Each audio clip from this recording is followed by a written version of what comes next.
Oui, bonsoir à tout le monde. C'est aujourd'hui notre leçon numéro 16 et on continue le débat sur ce livre, Ouvrir nos canaux d'énergie par la méditation.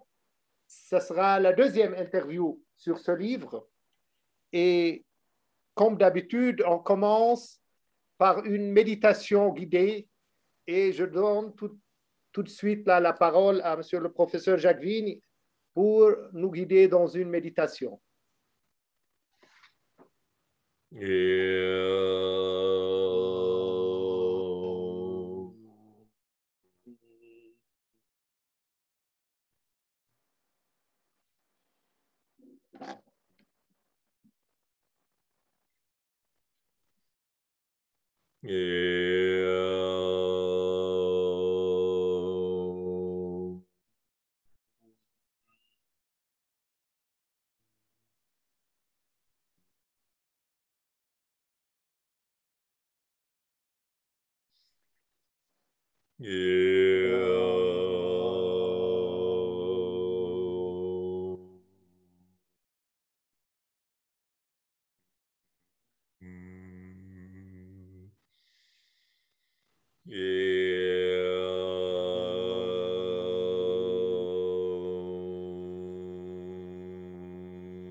Donc, on va commencer fort, directement par une méditation enseignée par le Dalai Lama lors des initiations au Kala Chakra. Par exemple, il y a eu cette grande initiation avec 40 000 personnes en janvier 2012 pendant 10 jours. Et donc, la méditation elle-même est assez simple. On imagine un mandala posé à plat sur le sommet de la tête avec 4 fleuves qui rentrent par les 4 portes et ces fleuves se précipitent dans l'axe central. Donc, c'est un peu comme s'il y avait 4 chutes du Niagara, une dans chaque direction, et que toute cette eau rentre dans l'axe central et permette de purifier le corps, de le vivifier, de le sanctifier, de le pacifier, de le purifier.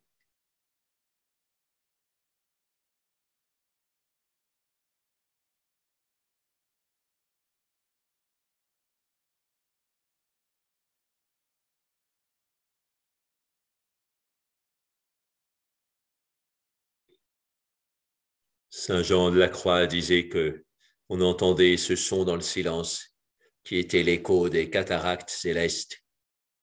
Et donc là, c'est tout à fait cette idée. Il y a des chutes d'eau constamment. Dans notre axe central, c'est les 4 fleuves qui arrivent des 4 portes du mandala et qui nous remplissent de lumière et de joie pour peu qu'on sache ouvrir le canal central, le canal de la paix.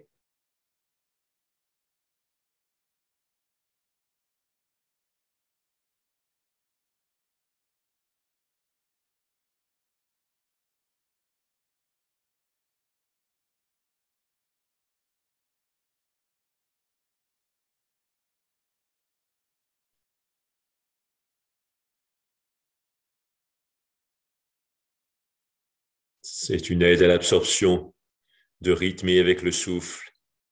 Par exemple, sur l'inspiration, on peut sentir les 4 rivières qui se rassemblent au haut de l'axe central. Et sur l'expiration, ça devient une cascade qui descend dans tout le l'axe central et puis tout le corps, qui va même au-delà du corps, tellement elle est puissante.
Même dans le langage du corps, on a les directions de l'espace.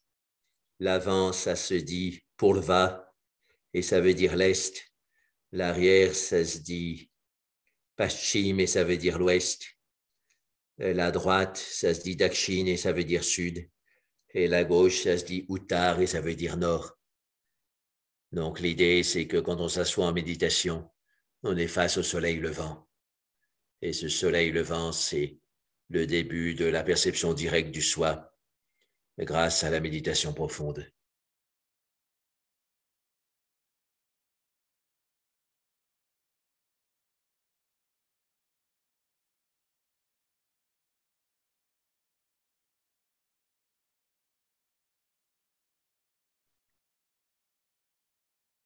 Dans les maisons, on dit que la porte d'entrée pour accueillir les visiteurs doit être vers l'est.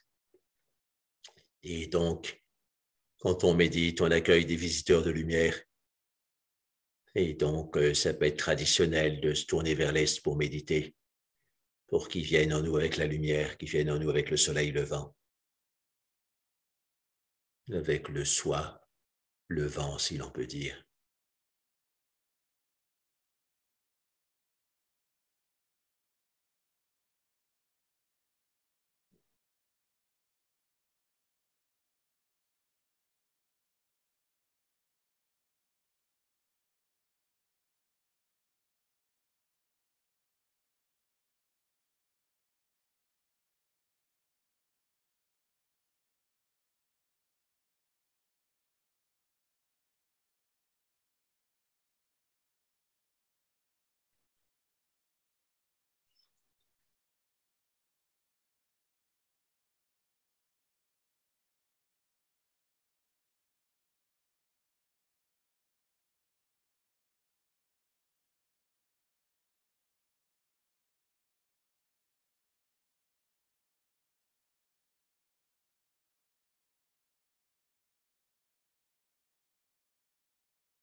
Ça ira si on vient à 18h30 pour une séance.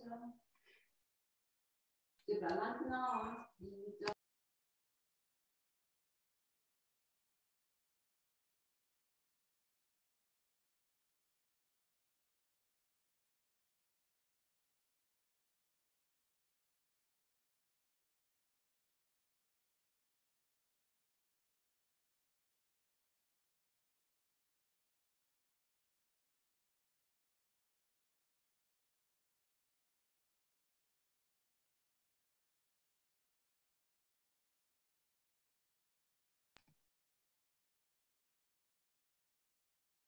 Revenir à ces quatre cascades, ces quatre cataractes qui descendent dans l'axe central. Ça nous recharge. L'idée au niveau du sommet de la tête, c'est que l'énergie doit rentrer, doit descendre. Elle ne doit pas sortir parce que c'est au moment de la mort qu'elle sort. Mais par contre, rentrer, c'est bon. C'est un peu comme un réservoir d'essence. Il faut que l'essence rentre. Si l'essence sort, ça veut dire qu'il y a un voleur qui est en train de siphonner votre essence. Et ce n'est pas juste.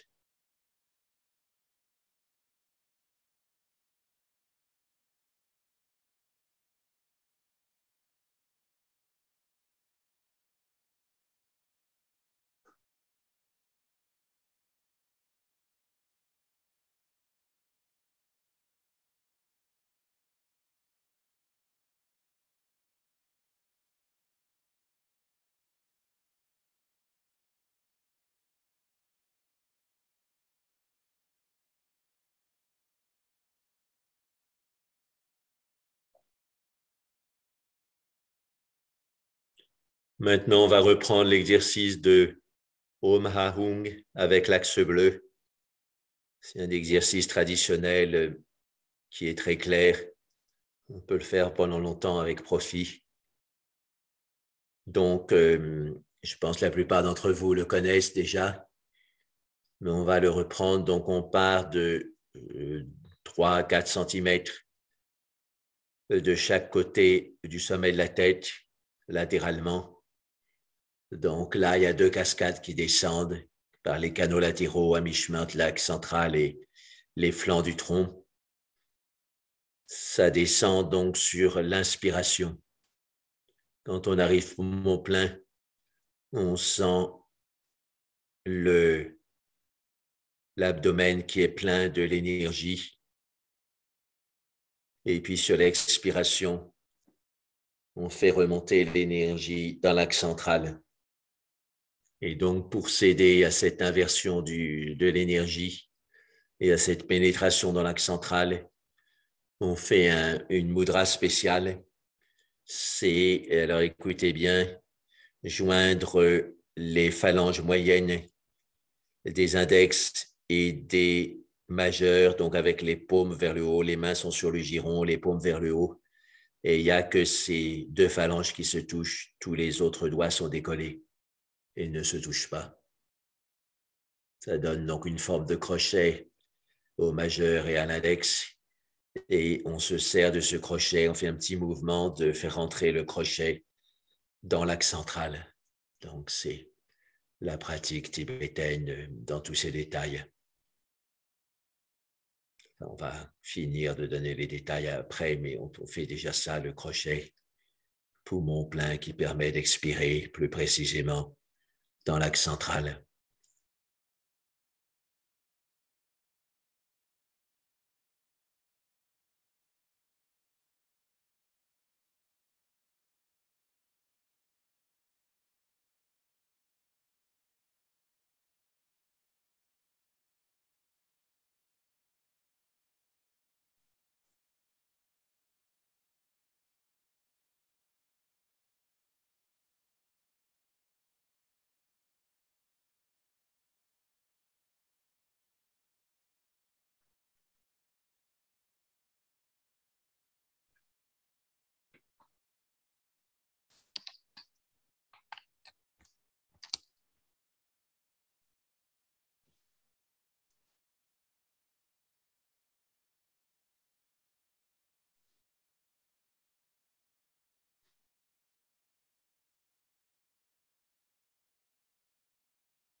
Maintenant, donc, quand on inspire et qu'il y a les 2 cascades blanches, on met la couleur blanche, donc dans ces 2 cascades, c'est logique, hein, l'eau des cascades, c'est blanc. Et ça correspond aussi au corps physique, la couleur blanche, dans le symbolisme tibétain. Et on imagine que la syllabe Om est gravée sur chaque gouttelette de la cascade. Quand on est poumon plein, abdomen plein, on visualise l'abdomen en rouge et à l'intérieur, il y a un A majuscule rouge comme une pointe de flèche. Et sur l'expiration, on fait rentrer la pointe de flèche dans cette sorte de tuyau de bambou qui est l'axe central. Et là, on fait passer le jet d'eau en faisant sauter toutes les compartimentations. Donc, l'eau peut passer, ça fait un jet d'eau. Et dans ce jet d'eau, toutes les gouttes ont inscrit sur elle la syllabe Hung, H-O-U-N-G. C'est le mantra de l'expansion de conscience. Donc, Hung, couleur bleue, correspond au corps absolu. Et le A, couleur rouge, correspond au corps intermédiaire qu'on appelle souvent le corps de l'expérience globale, Sambhoga, ou de l'expérience ensemble. Donc, aussi l'union du mariage intérieur. Et effectivement, quand l'énergie rentre dans l'axe central, hein, c'est l'union de l'avant et de l'arrière et de la droite et de la gauche. Et une fois que c'est réuni, à ce moment-là, ça devient le corps absolu, le corps qui soutient tout, le corps subtil, bien sûr. C'est-à-dire le Dharma Kaya, Kaya corps, Dharma de la racine d'art qui soutient.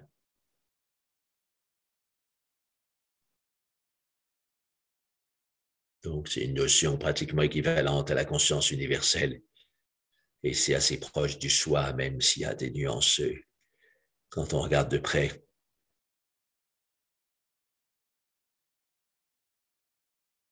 toute façon, l'absolu est au-delà de tous les concepts, donc il n'y a pas lieu de se chamailler pendant des générations entières sur ces différences. L'important, c'est de vivre, d'expérimenter.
Il y a quelque chose de très intéressant dans cette expiration qui remonte dans l'axe central. D'habitude, quand on expire, on s'affaisse et puis on se détend, on va en mode parasympathique. Mais là, avec cette sorte de jet d'énergie qui monte dans l'axe central joyeusement, ça aide à se redresser et à passer en mode sympathique. Donc, on a une co-stimulation des deux systèmes en même temps et ça permet de rentrer en méditation profonde, comme on l'a vu souvent.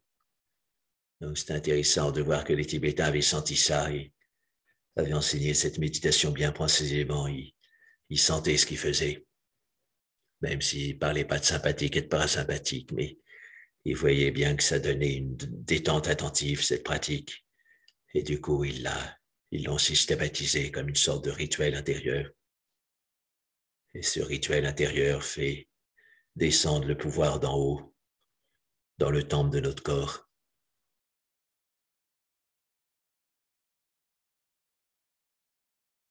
C'est ce qu'on appelle Manasika Puja, Puja le rituel, Manasika mental, c'est-à-dire intériorisé.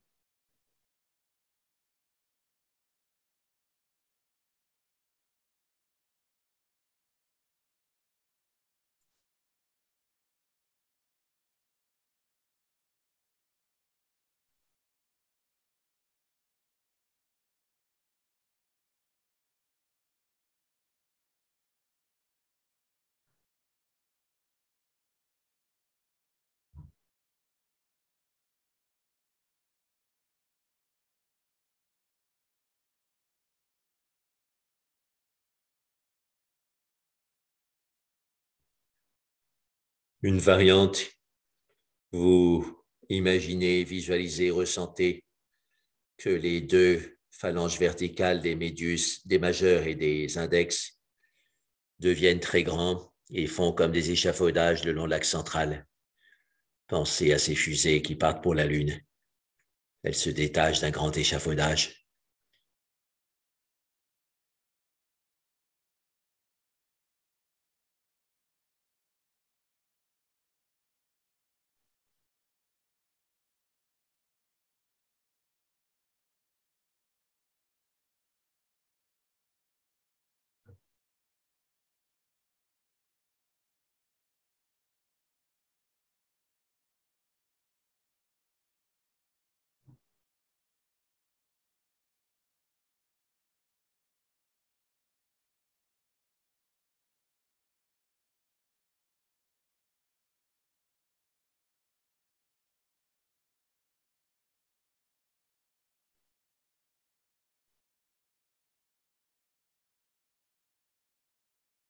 On peut partir sur quelques analogies tant qu'elles aident à sentir.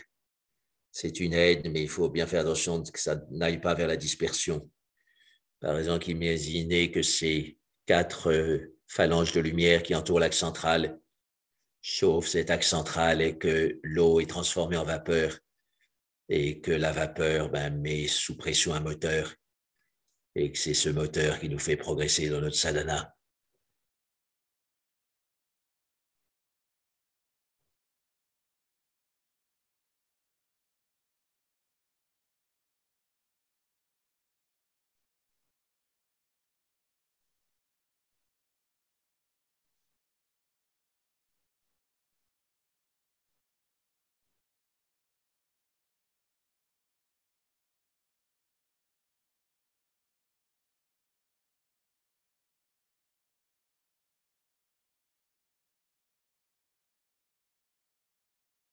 On a là dans ce chalet balance à Servan en Suisse, donc sur les pentes du Mont Blanc.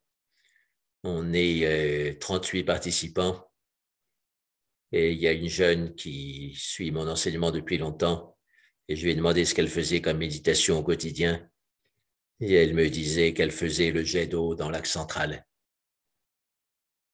Ça donne de la centration, ça donne de la joie, ça nourrit. C'est une pratique assez complète finalement.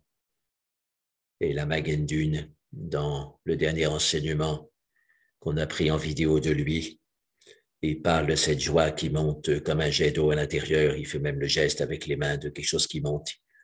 Et il dit qu'il faut réussir à prolonger cette expérience.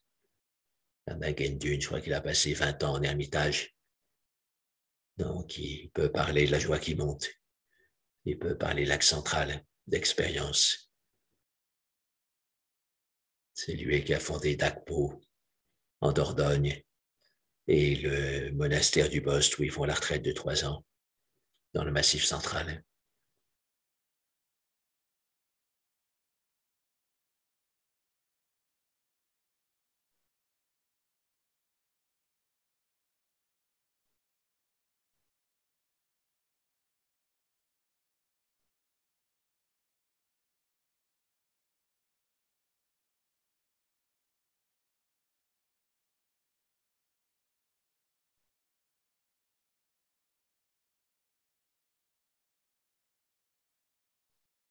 Quand on y pense, le dernier enseignement du Christ, c'était la scène, j'ai dit saint, qui est devenu le rituel principal du christianisme. On pourrait dire que le dernier enseignement de ce grand lama c'était la montée de l'énergie dans l'axe central, donc on peut dire que ça devient aussi un rituel principal, un rituel qu'on aime faire régulièrement, qui nous nourrit et qui nous divinise progressivement. Donc, on fait cette communion des deux canaux gauche et droite dans l'axe central, au niveau du Sambhogakaya, le corps de l'expérience, Sam, on pourrait traduire par communion, ce serait tout à fait logique.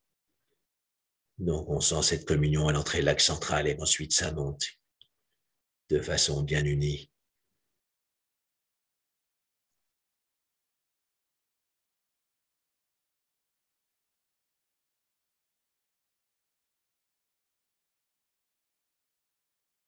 Si on sent que cet axe central se met à vibrer et produit le son du silence, la fête sera complète, si je puis dire, puisque la vibration se répandra naturellement dans tout l'espace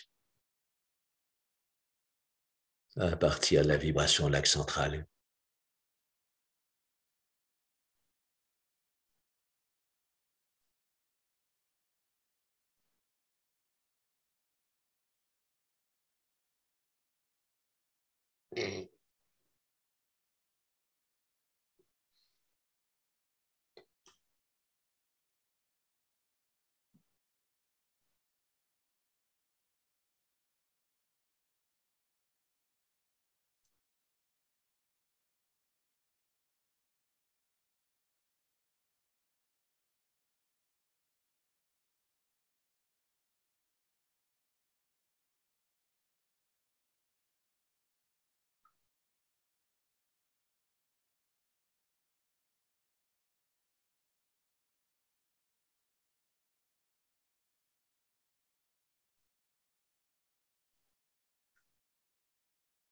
Vérifiez si vous avez toujours la posture des doigts en crochet avec les phalanges intermédiaires des majeurs et des index qui se touchent, paume vers le haut bien sûr, et les autres doigts décollés les uns des autres, enfin, ou en tous les cas les extrémités détachées les unes des autres.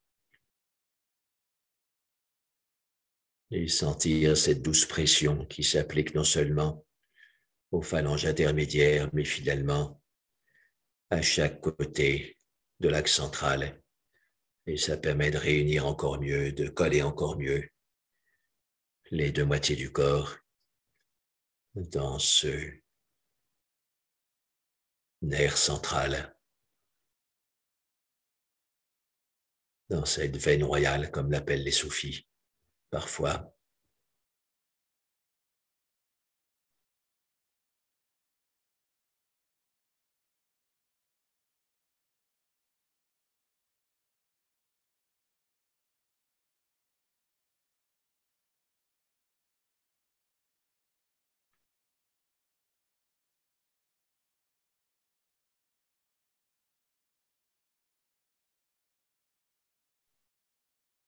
On est comme un réanimateur.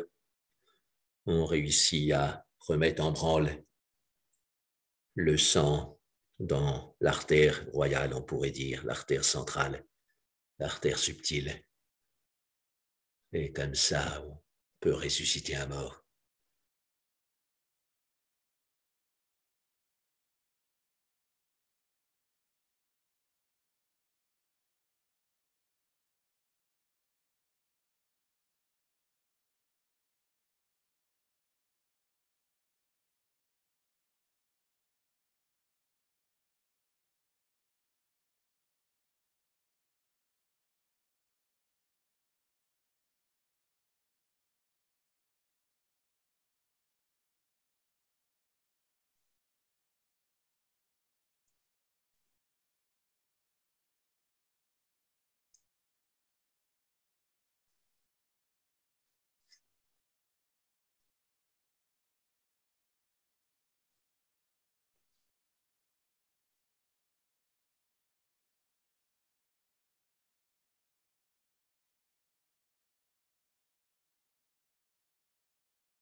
Maintenant, on fait le home final.